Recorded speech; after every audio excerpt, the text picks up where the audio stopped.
اعوذ باللہ من الشیطان الرجیم بسم اللہ الرحمن الرحیم اعوذ باللہ من الشیطان اللعین الرجیم بسم اللہ الرحمن الرحیم الحمد للہ ذی المن والاحسان وذی العز والسلطان الذی خلق الانسان وعلمہ البیان والحمد للہ الذی نور قلوبنا بولایت محمد وآل محمد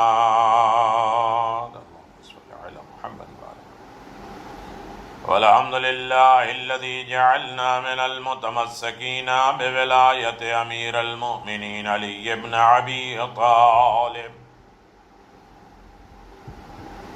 والسیدۃ الجلیلۃ المخدومۃ المحرومۃ حق میراث ابیہا فاطمہ بنت محمد والسید شباب اہل جنہ الحسن والحسین وعلى آلہ الطیبین خصوصا لا سیما علی الحق الجدید والطلعة الرشید امام المنتظر المہدی عجل اللہ تعالی فرجہ الشریف وعلى آلہ الطیبین ولعنۃ اللہ علی اعدائهم من الآن الى قیام یوم الدین آمین یا رب العالمین اما بعد فقد قال اللہ تبارک وتعالی فی محکم کتابہ المبین وهو اصدق الصادقین وقولہ الحق بسم اللہ الرحمن الرحیم من یعمل من الصالحات من ذکر او انثى وهو مؤمن فاولئک يدخلون الجنہ ولا يظلمون نکیرا وقال امیر المؤمنین علی بن ابی طالب علیہ الصلاة والسلام الجنۃ جزاء کل مؤمن محسن صلوات بآواز بلند۔ سامعین کرام، ناظرین محترم، مجلس ابائے امام مظلوم کربلا ایصال ثواب کی مجلس اور عنوان گفتگو موضوع آخرت کی منزل، آخرت کا سفر، آخرت کی طرف قدم۔ یقیناً بارگاہ رب العزت میں حاضر اور ناظر ہونے والے دنیا سے جب کوچ کر رہے ہیں تو موت کی سختی، دشواری، حالت احتضار، پھر اس کے بعد موت کے فرشتے، روح قبض، اور پھر قبر کی منزل، پھر فشار کی منزل، اور اس کے بعد برزخ کی منزل۔ دنیا اور جنت کے درمیان میں جو چیز ہے وہ ہے برزخ۔ آخرت کی بہت سی منزلیں ہیں اور یہ منزلیں کراس کر کے، پار کر کے ہمیں جنت جانا ہے یا خدا نخواستہ جہنم کا مقام ملے گا۔ شب جمعہ ہے، یہ رات شب یاد الہی ہے، یہ رات شب مناجات بخدا ہے، خدا بند عالم سے مناجات کرنے کی رات ہے، یہ استغفار اور توبہ کی رات ہے، یہ زیارت معصومین اور اہل بیت علیہم الصلاۃ والسلام کو راضی رکھنے کی رات ہے۔ یقیناً یہ ہمارے تمام لواحقین، تمام مرنے والے اور زندہ افراد کی یاد تازہ کرنے کی رات ہے، اور یہ رات ایصال ثواب اور فاتحہ خوانی اور اپنے مرحومین کو یاد کرنے کا بہترین موقع ہمیں ملا ہے۔ شب جمعہ یقیناً بہت عظیم شب ہے، جو شب دعا بھی ہے، شب مغفرت بھی ہے، شب درجات کی بلندی بھی ہے، شب قرب الہی بھی ہے، اور شب خواب غفلت سے بچنے کی رات بھی ہے۔ انسان متوجہ ہو اپنے خدا کی طرف، اپنے امام کی طرف۔ اس شب میں نماز مغرب اور عشاء کو خصوصیت کے ساتھ انجام دینا ہے، غفیلہ کے ساتھ۔ نماز وارثہ، زیارت وارثہ کے بعد 100 مرتبہ کم از کم محمد و آل محمد پہ صلوات ہے۔ دعا سلامتی امام زمان عجل اللہ تعالی فرجہ الشریف 1 مرتبہ ہے۔ سورہ یاسین 1 مرتبہ ہے، آیت الکرسی 10 مرتبہ ہے، سورہ انا انزلنا 10 مرتبہ، سورہ کوثر 10 مرتبہ، سورہ فاتحہ 1 مرتبہ، سورہ اخلاص 3 مرتبہ، اول و آخر درود و صلوات۔ 2 رکعت نماز ہدیہ میت ہے۔ پہلی رکعت میں الحمدو کے بعد 1 مرتبہ سورہ قل هو اللہ، دوسری رکعت میں الحمدو کے بعد 1 مرتبہ سورہ کوثر ہے، انا اعطیناک الکوثر ہے۔ 2 رکعت نماز ہدیہ میت پڑھتا ہوں قربتاً الی اللہ، اپنے خاندان کے تمام مرحومین کی نیت سے انسان پڑھے اور مرحومین کے نام پہ صدقہ دے، اور نیت کرے اللہ تجھے 14 معصومین علیہم الصلاۃ کا واسطہ دیتے ہیں، جو کچھ بھی ہم نے پڑھا ہے اس کا اجر و ثواب امت محمدیہ کے تمام مرحومین ارواح کے ہدیہ کرتے ہیں۔ اے اللہ ہمارے اس تحفے کو ہمارے مرحومین تک پہنچا دے، ہمارے مرحومین کے درجات کو بلند فرما، ان کی مغفرت فرما، برزخ کے مراحل کو آسان فرما۔ رسول اللہ صلی اللہ علیہ وسلم اور ائمہ معصومین جناب سیدہ سلام اللہ علیہا، امیر المؤمنین علی بن ابی طالب اور ان کی آل اولاد کے نور سے عالم برزخ کو ہمارے لیے منور فرما۔ کون سا سورہ، کتنی مرتبہ سورہ، یہ سارے شب جمعہ کے عنوان سے میں نے پڑھا ہے۔ 27 طریقے کی نماز ہے شب جمعہ، کم از کم 22 طریقے کی دعائیں ہیں، اور 13 سورے ہیں جو بڑے چھوٹے ملا کے شب جمعہ۔ یقیناً امام موسیٰ کاظم علیہ السلام کا ارشاد گرامی ہے کہ دعائیں کرو چونکہ خدا کو پکارنا اور اس سے مانگنا بلاؤں کو برطرف کرنا ہے، ہٹا دینا ہے۔ جو چیزیں قضا اور قدر پہ حتمی ہو جاتی ہے دعا اس کو بھی ٹال دیتی ہے۔ زرارہ کہتے ہیں امام محمد باقر علیہ السلام نے فرمایا ہے، آیا چاہتے ہو کہ تم کو وہ چیز بتاؤں جس سے رسول خدا بھی مستثنی نہیں ہے، رسول خدا کے لیے بھی ضروری ہے؟ میں نے کہا ہاں ضرور بتائیے۔ تو آپ نے فرمایا دعا وہ قضا اور قدر کے حتمی اور آخری فیصلے کو بدل دیتی ہے۔ امام زین العابدین علیہ السلام نے فرمایا دعا بلا اور قیامت تک برسر پیکار ہے، لیکن دعا بلائے حتمی اور یقینی کو بھی ٹال دیتی ہے۔ کتنی بھی یقینی بلا اور مصیبتیں ہوں اس کو بھی ٹال دیتی ہے دعا۔ حضرت کا یہ ارشاد، دعا آئی ہوئی مصیبت کو، آنے والی بلاؤں کو، دونوں کو برطرف کر دیتی ہے۔ یقیناً بلائیں مصیبتیں ٹل جاتی ہیں دعا کی وجہ سے۔ مختصر مد نظر بات یہ ہے کہ دعا ہر انسان کا ہتھیار ہے، اسلحہ ہے، اور ہر انسان صحیح معنوں میں دعا کو منزل کمال تک پہنچاتا ہے۔ جو لوگ ائمہ معصومین علیہم الصلوۃ کی حقانیت و صداقت کو جانتے ہوئے انہیں قطعاً شک اور شبہہ نہیں کرنا چاہیے دعا میں، بلاؤں کو زیر و زبر کر دیتی ہے یہ دعائیں۔ یقیناً دعا ہمارے لیے قیمتی شے ہے، اور یہ شب جمعہ دعا کی رات ہے، اور ہمارا موضوع تھا برزخ کا۔ عالم برزخ روایت میں ہے برزخ کا ثواب کیا ہے، برزخ کا عقاب کیا ہے، سزائیں کیا ہیں، اجر و ثواب کیا ہے۔ عالم برزخ میں ثواب عقاب کے بارے میں بہت سی روایتیں آئی ہیں۔ اس جگہ پہ میں آپ کے خدمت میں چند گزارش کر دیں، ابھی میں قرآن کے سلسلے میں بیان کر رہا تھا کہ قرآن میں برزخ کے سلسلے میں کیا کیا باتیں آئی ہیں۔ یاد رکھیے علی ابن ابراہیم قمی سے امیر المؤمنین حضرت علی ابن ابی طالب علیہ السلام کی روایت ہے، آپ نے فرمایا فرزند آدم جب دنیا کے آخری اور آخرت کے پہلے دن میں داخل ہوتا ہے تو اس کا مال اولاد اس کے اعمال اس کے برابر میں آ کے بالکل جسم بن کر مجسم بن کر یہ ہو جاتے ہیں اور اپنے چہرے کو ملتا ہے اور کہتا ہے خدا کی قسم میں تمہاری نسبت لالچی ہوں، بخیل ہوں، اب تمہارے نزدیک میرا کیا حصہ ہے؟ وہ کہتا ہے اپنے کفن بھر کر مجھ سے لے لو۔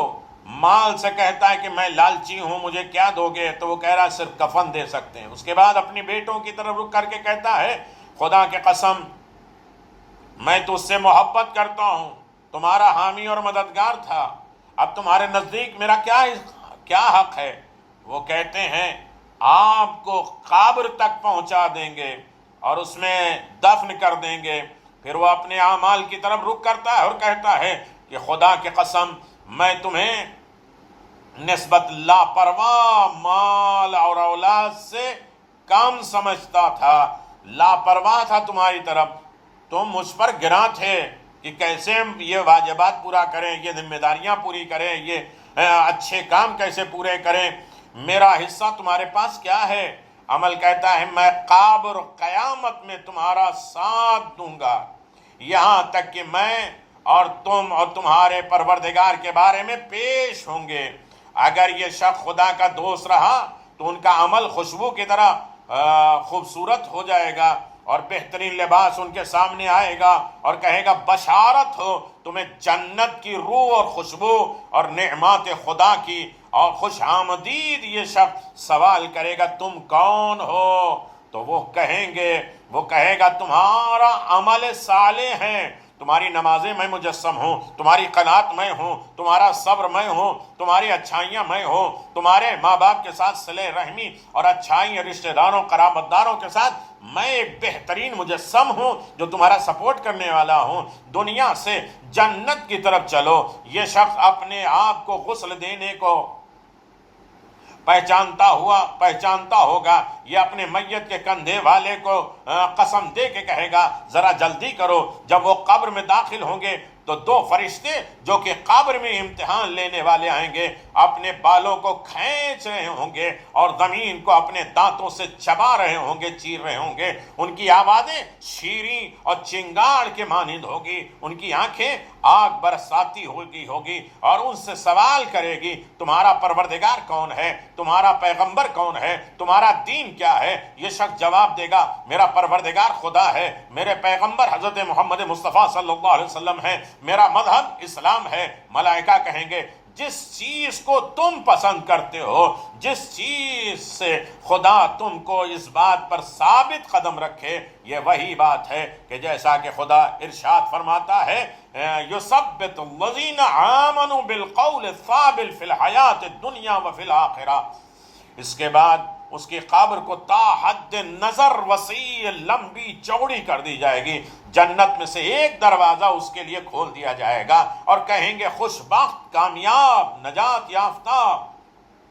تو اس طرح نورانی آنکھوں کے ساتھ سو جاؤ، گویا ارشاد قدرت ہے اصحاب الجنہ خیر مستقر و احسن مقیلا۔ صلوات بر محمد و آل محمد وعجل فرج آل محمد، اللہم صلی علی محمد و آل محمد۔ میرے عزیزو تھوڑی سی جلدی باتیں ہو رہی ہیں اور توجہ ہے جو مسلسل سنتے آ رہے ہیں، 11 مجالس تک پہنچ چکے ہیں، لیکن اگر انسان خود اپنے خدا کو دشمن ہوگا، اپنے اللہ کی نافرمانی کرتا ہوگا تو اس کے اعمال بدترین لباس، بدترین بدبو کے ساتھ اس کے نزدیک آئیں گے اور کہیں گے خبردار ہو جاؤ، تمہارے لیے کھولتا ہوا گرم پانی، جہنم کا داخلہ۔ یہ شخص بھی اپنی میت کے غسل دینے والے کو دیکھ رہا ہوگا اور اپنے جنازے کو کاندھے دینے والے کے طرف دیکھ رہا ہوگا اور انہیں قسم کھائے گا مجھے چھوڑ دو، مجھے قبر تک نہ لے کے جاؤ، مجھے نہ لے کے جاؤ، تاخیر کرو، اس لیے کہ شب جمعہ ہے۔ ہر انسان اپنے مرحومین کی طرف توجہ دے اور ان کی قبروں کے اوپر رحمت کے لیے دعا مانگے، ان کے لیے صدقہ دے، ان کے لیے کار خیر کرے، ان کے لیے اچھائی کرے، ان کے واجبات پر عمل کرے، ان کے واجبات کو پورا کرنے کی کوشش کرے اور ہر مشکلات و پریشانی سے انہیں نجات دینے کی کوشش کریں۔ یقیناً جس کی طرف سے مجلس ہے وہ مرحومہ کے برسی کا دن بھی ہے اور اللہ اس کے درجات کو اور بلند کرے، مقام اعلی علیین میں رہے۔ یقیناً صالح اولاد انہوں نے چھوڑا، نیکوکار ہیں اور خوشبخت ہیں، لیکن پھر بھی قبر میں ضرورت ہوتی ہے اور جتنے بھی دیے جائے ان کے درجات بلند ہوتے جاتے ہیں۔ وہ ان سے کہیں گے مجھے نہ غسل دو، مجھے نہ قبر میں لے کے جاؤ، مجھے نہ لے کے جاؤ، تھوڑا تاخیر کرو، تھوڑا ڈیلے کرو۔ جب اسے قبر میں داخل کریں گے تو ملائکہ قبر میں آئیں گے اور اس کے کفن کو ہٹائیں گے اور پوچھیں گے تمہارا پالنے والا کون ہے، تمہارا نبی کون ہے، تمہارا دین کون سا ہے؟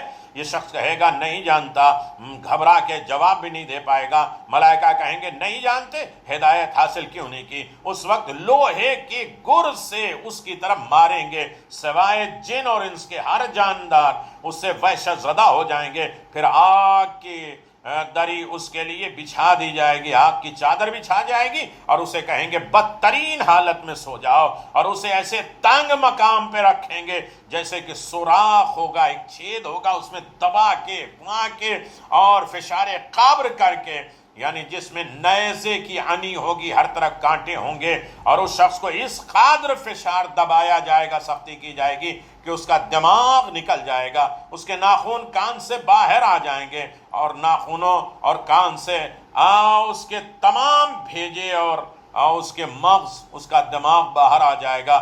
خداوند عالم سانپ، بچھو اور زمین کے تمام حشرات کو اس پر مسلط کر دے گا تاکہ اسے کاٹیں۔ یہ عمل اس وقت تک جاری رہے گا جب تک خدا اسے قبر سے مبعوث نہ کر دے۔ وہ مسلسل عذاب الہی میں مبتلا رہے گا، آرزو کرے گا جلد از جلد قیامت برپا ہو جائے گی، اور اس صورت میں پہچانے گا جیسے کہ دنیا میں تھا۔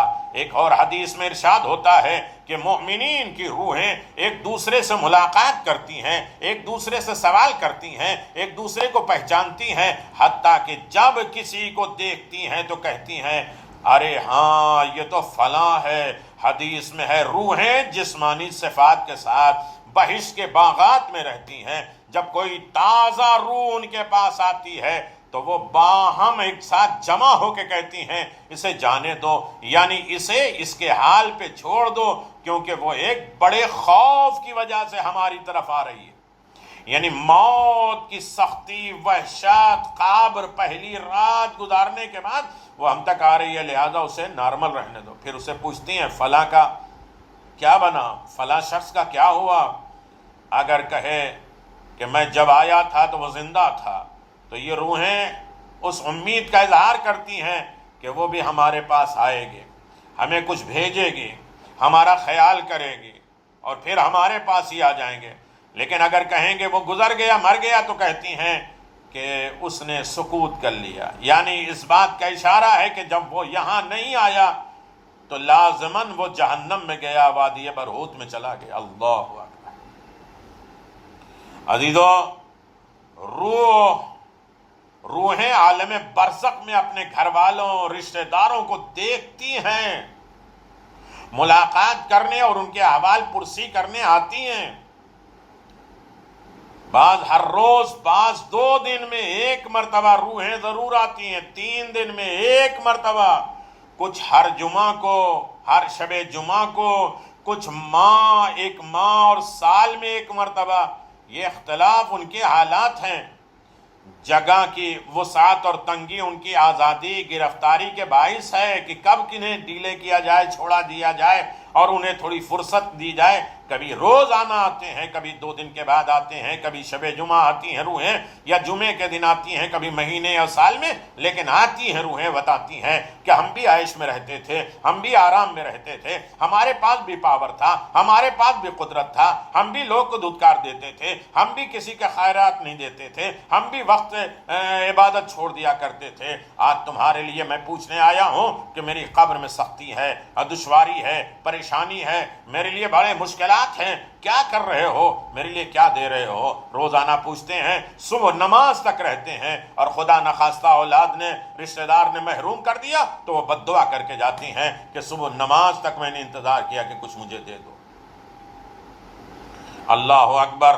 روایت میں ہے کہ مومن کی روح اپنے گھر والوں کی طرف سوائے اچھائی اور وہ چیز جو ان کی فرصت اور خوشی کا موجب بنے کچھ اور نہیں مانگتی. وہ دیکھتی ہیں کہ کچھ اچھائی دے دو, کچھ نیکی دے دو, مصیبت سے بچنے کا ذریعہ دے دو, جو مجھے خوشی کا ذریعہ ہو وہ دے دو. اگر کوئی ایسی چیز ہو جو روح مومن کے دکھ اور تکلیف کا باعث بنے تو اسے چھپا دیا جاتا ہے. کافر کی روح سوائے بدی اور تکلیف اور کاموں کے کچھ بھی نہیں دیکھتی ہے. گھر والے مصیبت میں ہیں, پریشانی میں ہیں, تو وہ روحوں سے چھپا دی جاتی ہے کہ تم تکلیف میں نہ رہو, اس لیے کہ تم عالم برزخ میں ہو, اور اب برزخ کا مقام بہت بڑا ہے. میرے عزیزو, یقیناً آپ متوجہ ہیں اور سن رہے ہیں. میں آپ کی خدمت میں ایک بات گزارش کر دوں, اور یہ یاد رکھیے گا, برزخ میں حوض کوثر ہے. میں نے کہا نا کہ اچھی روحیں ہیں ان کے لیے جنت کا راستہ یہیں کھل جاتا ہے, بری روحیں ہیں ان کے لیے جہنم کے دروازے یہیں کھول دیے جاتے ہیں. عذاب اور سزا, اجر و ثواب یہی ملتا ہے, اور اس کے بعد وہ آخرت میں تو بالکل حساب و کتاب کے بعد فائنل ہوگا. یہاں ٹیمپریری جنت ہوگی, یہاں وقتی جنت ہوگی, وقت جہنم ہوگی. یہاں بھی اعمال بڑھائے جا سکتے ہیں, انہیں معاف کرایا جاتا ہے. جن مومنین کے ایصال ثواب کی مجلس ہے, یقیناً یہ حسین ذریعہ ہیں ان کے قبر تک, برزخ تک بہترین کوثر اور ہدایت اور سلسبیل, محبت اہل بیت, تمغہ, شفاعت, درجہ, محبت, الفت, آل محمد کی خوشیاں ہم بھیج سکتے ہیں, ان کے واجبات بھیج سکتے ہیں. عبداللہ ابن سینان سے روایت ہے کہ ابھی جعفر صادق علیہ السلام سے حوض کوثر کے بارے میں پوچھا گیا تو آپ نے فرمایا اس کا طول اور بصرے سے لے کر یمن کے شہر سنا تک ہے. عبداللہ نے تعجب کیا تو امام نے فرمایا, آئے چاہتے ہو کہ تمہیں دکھا دوں؟ میں نے عرض کیا, جی ہاں مولا. اے میرے مولا دکھا دیئے. حضرت اسے مدینے سے باہر لے آئے, زمین پر ایک تھوڑا سا ٹھوکر مارا, کہا دیکھو حکم امام سے حجاب ملکوتی اس کی آنکھوں کے سامنے ہٹ گیا. میں نے دیکھا ایک نہر ہے جس کے دونوں کنارے اتنے وسیع ہیں کہ میں دیکھ نہیں سکتا تھا, لیکن جس جگہ میں اور امام کھڑے تھے وہ ایک جزیرے کی مانند تھا, اور وہ نہر جو میں دیکھ رہا تھا اس میں ایک طرف برف سے زیادہ سفید پانی جاری تھا اور دوسری طرف برف سے زیادہ سفید دودھ بہ رہا تھا, اور ان کے درمیان یاقوت کی طرح سراب تھا, سرخی اور لطافت تھی, اور جو اس میں دودھ اور پانی کے درمیان بہنے والی شراب تھی, اور اس سے بڑھ کر عمدہ خوشنما کوئی چیز میں نے نہیں دیکھی. ہاں میرے عزیزو, اور نہیں دیکھی. کہا کہ قربان ہو جاؤ, نہر کہاں سے آ رہی ہے؟ فرمائی یہ وہ چشموں میں سے ہے جن کے بارے میں خدا بند کریم نے قرآن مجید میں فرمایا ہے کہ جنت میں دودھ اور پانی کے اور شراب کی نہریں جاری ہوں گی, ان کے کناروں پر درخت لگے ہوں گے, اور ان درختوں کے درمیان ایک حور جن کے بال سروں سے لٹک رہے ہوں گے, اور ہرگز میں نے اتنے اچھے بال کبھی نہیں دیکھے ہیں, کھڑی ہوں گی, اور ان کے ہاتھوں میں ایک ایک ظرف اور پیالہ ہوگا, اور میں نے اتنا اچھا ظرف اور پیالہ کبھی نہیں دیکھا. وہ ظروف دنیا میں سے نہیں ہے, دنیا کے برتنوں میں سے نہیں ہے, پر حضرت ان حوروں میں سے ایک کے پاس تشریف لے جائیں گے اور اشارہ فرمائیں گے کہ پانی دو. چنانچہ اس حور نے برتن کو اس نہر سے پر کیا, حضرت کو پیش کیا, امام نے پانی پیا, اور پھر امام نے اشارہ کیا کہ برتن کو دوبارہ بھرو، اور اس حور نے دوبارہ بھرا۔ امام نے وہ ظرف مجھے دیا، وہ برتن مجھے دیا، میں نے وہ پانی پیا۔ ایسا لطیف، لذیذ، میٹھا، ٹھنڈا پانی میں نے کبھی نہیں پیا ہے جس میں سے مشک کی خوشبو آ رہی تھی۔ میں نے خدمت امام میں عرض کیا، قربان جاؤں، آپ پر جو کچھ بھی میں دیکھ رہا ہوں ایسا نہیں دیکھا، ہرگز گمان بھی نہیں کر سکتا، اور ایسی چیز بھی ہو سکتا ہے کہ میں نے فرمایا یہ تو معمولی چیز ہے جو خداوند عالم نے ہمارے شیعوں، ہمارے محبوں، ہمارے چاہنے والے، ہمارے مومن کے لیے جمع کر کے رکھی ہے۔ جب مرنے والا اس دنیا سے جاتا ہے تو اس کی روح کو اس نہر کی طرف بھیجا جاتا ہے، اور اس کے باغوں میں ٹہلنے اور میوہ جات اور غذائیں نوش کرائے جاتے ہیں، شربت پیتے ہیں، اور جب ہمارا دشمن مرتا ہے تو ان کی روح کو وادی برہوت میں لے جاتے ہیں، اور وہ اس کے عذاب میں ہمیشہ رہتا ہے۔ زقوم، اللہ اکبر، کھولتے پانی، حمیم، تھوڑے پھونسی کے پانی حلق کے میں اڑیل دیے جاتے ہیں۔ پینا نہیں چاہو بس اس وادی سے خدا کی پناہ مانگو۔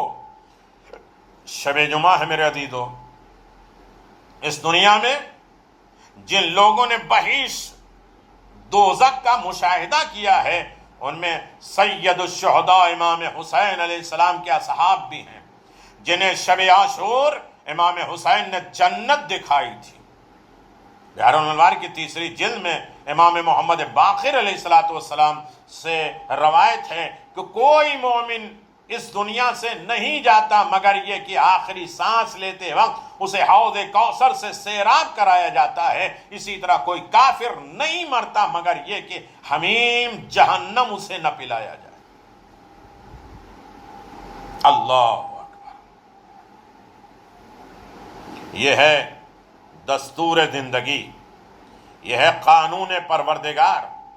یقیناً ایصال ثواب کی مجلس ہے، اور انسان ایصال ثواب کے ضمن میں اپنے چاہنے والے کو بہترین دولت دے سکتا ہے، اور انسان اپنے مرنے والے کے لیے کچھ نہ کچھ کر لے، عبادت کرائے، معاملات کرائے، اور ہر طریقے کی مشکلات اور پریشانی ان کے لیے دور کرائے۔ یقیناً عالم برزخ بڑی سخت منزل ہے، اور جس کے لیے آسان ہے اس کے لیے بھی آسان ہے، لیکن پھر بھی اسے ضرورت ہے۔ اللہ اکبر۔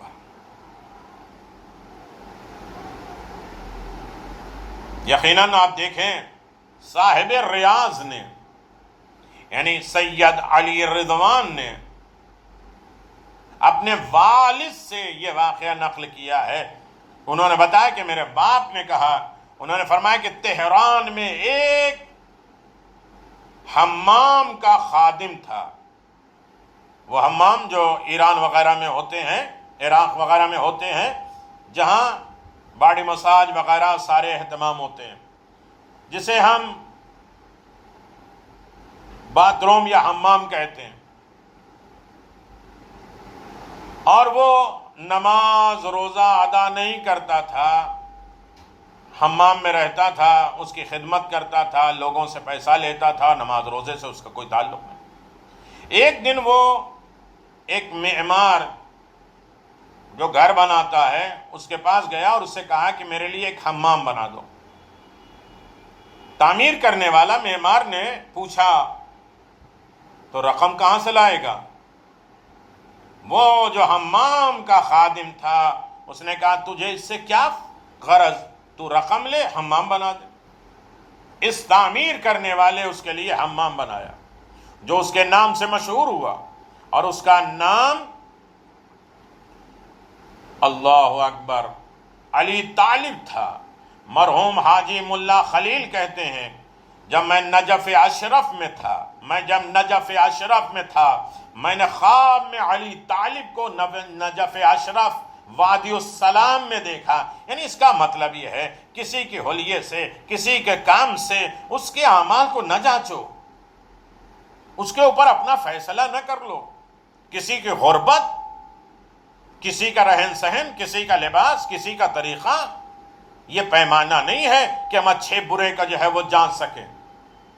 لوگ اسے برا سمجھتے ہیں، وہ خادم تھا حمام کا، لیکن اسے حاجی ملا خلیل کہتے ہیں کہ میں نے نجف اشرف میں نے خواب میں علی طالب کو نجف اشرف وادی السلام بہت بڑا علاقہ ہے، بہترین قبرستان ہے، روحیں جمع ہوتی ہیں، آپس میں مصافحہ کرتی ہیں، ایک دوسرے کو خیر مقدم کرتی ہیں، اور مومن کی روحیں وہیں جمع ہوتی ہیں جو امیر المؤمنین نے زمین خریدی تھی۔ وہ کہتے ہیں میں حیران ہوا اور اس سے پوچھا کہ تو اس مقام پر کیسے پہنچا جبکہ تو نہ نماز پڑھتا تھا نہ روزہ رکھتا تھا؟ اس نے جواب دیا اے فلاں، جب میں مرا تو مجھے طوق اور زنجیر میں جکڑ دیا گیا تھا تاکہ مجھے عذاب کی طرف لے جایا جائے۔ حاجی ملا محمد کرمان شاہی نے، خدا ان کو جزائے خیر دے، فلاں آدمی کو میرے لیے حج کرنے کے لیے نائب مقرر کیا، فلاں کو میرے نماز و روزے کا نائب مقرر کیا، میری طرف سے فلاں فلاں کو زکوٰۃ رد مظالم کے لیے مقرر کیا کہ ہم نے نہ چاہتے ہوئے کسی کے اوپر ظلم کر دیا، کسی کا حق لے لیا، کسی کو دبا دیا، کسی کو بولنے نہیں دیا، کسی کو تھوڑا مایوس کیا، کسی کو شرمندہ کیا، کسی کے بارے میں برے خیالات کر دیے، ہماری طرف سے جو مظالم ہوئے۔ یعنی اس کا مطلب یہ ہے کہ مرحومین کو چھوڑنا نہیں چاہیے، ان کے واجبات کو ادا کرے۔ اسی لیے ماں باپ کے 80 حق ہیں، جس میں سے 40 دنیا میں، 40 مرنے کے بعد ہے۔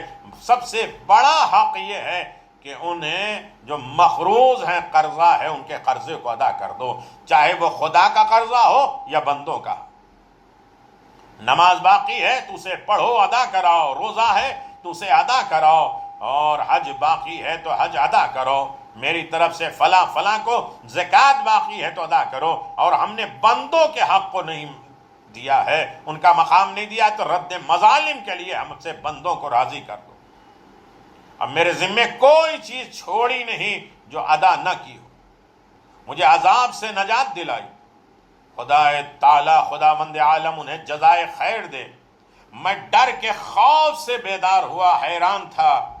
کچھ مدت کے بعد ایک جماعت تہران سے یہاں پہنچی، میں نے ان سے علی طالب کے حال دریافت کیا تو انہوں نے مجھے ایسی ہی خبر جیسے کہ میں نے خواب میں دیکھا تھا، یہاں تک کہ حج اور نماز روزے کے نائبین کے نام، یعنی جن سے روزہ نماز حج کرانا ہے، اکثر ایسے لوگ سے کرا رہے ہیں جن کی خود نماز صحیح نہیں ہے، جن کی قرات صحیح نہیں ہے، جنہیں روزے کے تمام عام روزہ، خاص الخاص روزہ رکھنے کی جو ہے وہ سمجھ نہیں ہے، صرف پیٹ کا روزہ سمجھ رہے ہیں، دل اور زبان کا روزہ نہیں رکھ رہے ہیں، اعضاء و جوارح سے روزہ نہیں رکھ رہے ہیں، تو اپنے مرحومین کے ایصال ثواب میں انسان ایسا نہ کرے، بلکہ اچھے سے اچھا، اعلیٰ سے اعلیٰ اپنے مرحومین کو، جب وہ زندہ تھے، ہمارے ماں باپ تھے، اچھے سے اچھے ڈاکٹر کا علاج کراتے تھے،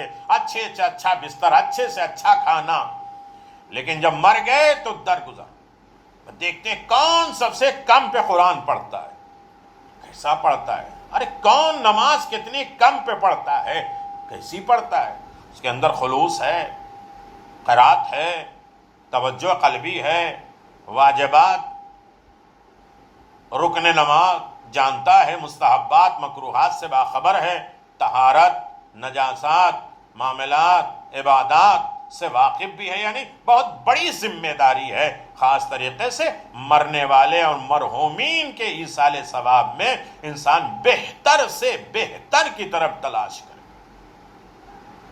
جو انہوں نے خواب میں دیکھا تھا، جو علامت نشانیاں، اسے سامنے سے آ کے بتایا کہ روزے کے نائب یہ ہیں، روزہ ان سے رکھوانا، نماز ان سے پڑھوانا، حج ان سے کروانا، ان ناموں کے مطابق تھے، اور جو مجھے خواب میں بتائے گئے تھے وہی حقیقت میں بیان کیا گیا۔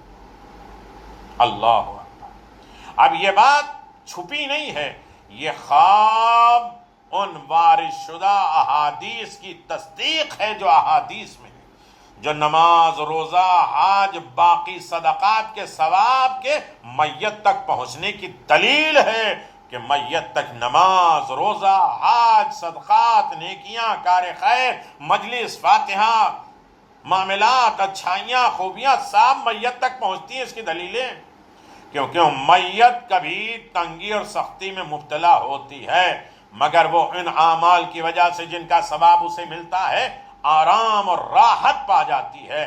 نیز اسی بات کی بھی تصدیق ہوتی ہے کہ کوئی مومن اگر مشرق اور مغرب میں کسی جگہ بھی مرے، اس کی روح وادی السلام میں، مومن کی روح ہے تو پہنچتی ہے، نجف اشرف وادی السلام میں لائی جاتی ہے۔ ہماری یہی دعا ہے کہ ہمارے مرحومین وادی السلام میں آئیں، ان کے گناہ کبیرہ صغیرہ اللہ معاف کر دے۔ شب جمعہ ہے، تھوڑا سا اپنے آپ کو بیدار کریں، ہلائیں اپنے آپ کو، خواب غفلت سے ہم جگائیں اور سوچیں ہم اپنے لیے کیا کر رہے ہیں۔ تھوڑی دیر ہم اپنے بارے میں غور کریں، اپنے اعمال، اپنی نیکیاں، اپنی کار خیر، اپنی اچھائیاں، اپنی زبان، اپنے اعمال، اور کچھ دیر اپنے مرحومین کو یاد کریں، ان کی بے بسی، ان کی تنگی، ان کی سختیاں، ان کے مصائب اور آلام۔ یہاں تک کہ بعض روایت میں ہے گویا میں انہیں گروہ در گروہ باتیں کرتے دیکھ رہا ہوں۔ حاجی ملا محمد کرمانی شاہ علماء صالحین میں سے تھے جو تہران میں رہتے تھے، ان کی طرف سے بشارت ہوئی کہ ان کے حج کو بھی، ان کے روزے کو بھی، ان کے نماز کو، ان کے صدقات کو، ان کے اچھائیوں کو پورا کرو اور ان سے لوگوں سے کرو۔ تو میرے عزیزو، بہت عظیم معاملہ ہے مرحومین کو یاد کرنا، مرحومین کو کبھی فراموش نہ کرنا۔ ہاں میرے عزیزو، یقیناً یہ سال ثواب کی مجلس میر عبد الحسین، مرحوم سراج النساء، میر فیاض حسین، میر مہدی حسین، بند حسن ابن مختار احمد، محسن بان ممتاز حسین کی روح کو فاتحہ درجات کی بلندی تک اللہ کمال تک پہنچا دے۔ شب جمعہ ہے، انہیں قبر میں بہترین دولت دے دے۔ ایک مرحومہ کی برسی، اللہ آج انہیں قبر میں یہ لگے کہ میرے رشتہ داروں نے جو تحفے بھیجے ہیں شب جمعہ، میری قبر کو بھی روشن کر گئے ہیں اور پورے قبرستان کے علاقے کو بہترین تحفہ دے کے گئے۔ ہمارے واجبات بھی ادا ہو گئے، ہمارے مستحبات بھی ادا ہو گئے، ہمیں درجہ اعلیٰ علیین میں پہنچا دیا ہے۔ ہمارے رشتہ دار ہمیں بھولے نہیں، ہم کو فراموش نہیں کیا، اور ان سارے ایصال ثواب میں سب سے زیادہ ذکر امام حسین علیہ السلام۔ اللہ اکبر، ذکر مولا، ذکر امام حسین بہت عالی ہے۔ جنہوں نے امام حسین کے نام پر، مولا کے نام پر، آل محمد کے نام پہ کچھ کیا ہے، وہ معاملہ کبھی رد نہیں ہوتا، کبھی کم نہیں ہوتا اور کبھی ہیچ نہیں ہوتا۔ اس کی اجر و ثواب، اس کی جزا ہمیشہ ملتی رہتی۔ ان موسیٰ ابن جعفر، من زار قبر الحسین عارفا بحقه غفر اللہ تعالی لہ ما تقدم من ذنبہ ولا تاخر۔ جناب موسیٰ کاظم علیہ السلام نے فرمایا، جو مومن زیارت قبر مطہر حضرت امام حسین بجا لائے، شرط یہ ہے کہ ان کے حق کو پہچانتا بھی ہو، حق کا عارف ہو، تو اللہ تعالیٰ اس کے تمام گناہ جو گزشتہ ہیں، آئندہ ہیں، بخش دے گا۔ چلو یہ تو سمجھ میں آتا ہے جو گزر گئے وہ گناہ بخش دیں، لیکن آئندہ کے گناہ، یعنی ظاہر امام حسین جو امام حسین کے حق کو جانتا ہوگا، وہ اس لائق اپنے آپ کو بنائے گا کہ اس سے آئندہ گناہ ہوں گے ہی نہیں۔ وہ خوف کرے گا، ڈرے گا، بندوں کے حق، خدا کے حق، امام کا حق، ہاتھ پاؤں کا حق، اعضاء و جوارح کا، استاد کا حق، پڑوسیوں کا حق، چھوٹوں کا حق، بڑوں کا حق، یہ سارے حقوق کی وہ پابندی کرے گا، اس لیے کہ ظاہر حسین ہے، تو آئندہ اس سے کوئی گناہ بھی نہیں ہوگا، سارے گناہ سے اسے رکاوٹ دی جائے گی۔ دیبل ابن محمد خدائی سے روایت ہے، وہ کہتے ہیں کہ جب میں خدمت امام رضا علیہ السلام سے واپس پلٹا تو شہر رے میں وارد ہوا، تو ایک رات اپنے حجرے میں بیٹھا اپنے مشہور قصیدہ نظم کر رہا تھا، لکھ رہا تھا۔ ناگاہ کسی نے نوک کیا، دق الباب کیا۔ میں نے پوچھا کون؟ اس نے جواب دیا تیرا بھائی۔ میں نے اٹھ کر دروازہ کھولا تو ایک ہے قومی ہیکل محیب شکل آدمی نظر آیا۔ ان کے دیکھتے ہی میرے تمام جسم میں رشا کپ کپی ہو گئی، بدحواس ہو گیا۔ وہ شخص ایک گوشے میں بیٹھ کر مجھ سے کہنے لگا، اے دیبل کچھ خوف نہ کر، میں تیرا بھائی قوم جن سے ہوں، تیری اور میری ولادت ایک ہی رات میں ہوئی ہے، تیرے ساتھ میں نے پرورش پائی ہے، پالا گیا مجھے، اس وقت میں ایک ایسی حدیث بیان کرنے آیا ہوں جس کے سننے سے تیری معرفت ایمان اور قوت نفس زیادہ ہو جائے گا۔ اللہ اکبر۔ عزیزو، اس کی یہ بات سن کر میں اپنے ہوش میں آیا، کہنے لگا اے دیبل آگاہ رہو، پہلے میں جناب امیر المؤمنین علی بن ابی طالب کے زمرے میں تھا، ایک شب ایک رات غلط جن شرکش جنوں کے ہمراہ نکلا، میرا گزر کربلا معلی میں اس جماعت پہ سے ہوا جو زیارت امام حسین کو آئے تھے۔ میں نے برائے عداوت قصد کیا، وہ کہتے ہیں کہ میں امیر المؤمنین کے ساتھ بیٹھا تھا، امیر المؤمنین کا چاہنے والا تھا، ایک رات غلط جن کے ہمراہ نکلا اور میرا گزر مولا حسین کے کربلا مقدس سے گزرا۔ بہت سے لوگوں کو دیکھا جو زیارت امام حسین میں مشغول ہیں، میں نے دشمنی کے عداوت میں ان زائروں کو کچھ اذیت پہنچائی۔ ناگہاں اچانک میں نے دیکھا کہ ایک بہت بڑی جماعت فرشتوں کی ان پر موکل ہوئے، کچھ تو آفات سماویہ آسمانی بلاؤں سے ان کی حفاظت کر رہے تھے، اور بعض زمینی مشکلات اور پریشانی سے ان کی نگہبانی کر رہے تھے۔ یہ دیکھ کر عنایت ذوالجلال میرے شامل حال ہو گئی، گویا میں خواب میں تھا، بیدار ہو گیا اور سمجھ میں آ گیا کہ زیارت امام حسین، ظاہر امام حسین کتنا بڑا مقام، جن کے فرشتے نگرانی کرتے ہیں، حفاظت کرتے ہیں۔ میری آنکھ کھل گئی، میں بیدار ہو گیا، میں اپنے گناہوں سے اپنے آپ کو چھوڑ دیا۔ یہ شرف، یہ مراتب ان لوگوں نے اس مکان جنت نشاں کے بدولت پائی ہے جہاں زیارت کا قصد کیا ہے۔ پس میں نے اپنے عقیدہ فاسد اور برے عقیدے سے توبہ کی اور ان زائروں کے ساتھ روضہ امام حسین میں زیارت کا شرف حاصل کیا۔ اس کے بعد حج کیا، زیارت قبر رسول خدا سے بھی مشرف ہوا، یہاں تک کہ میرا گزر ایک مجلس میں ہوا۔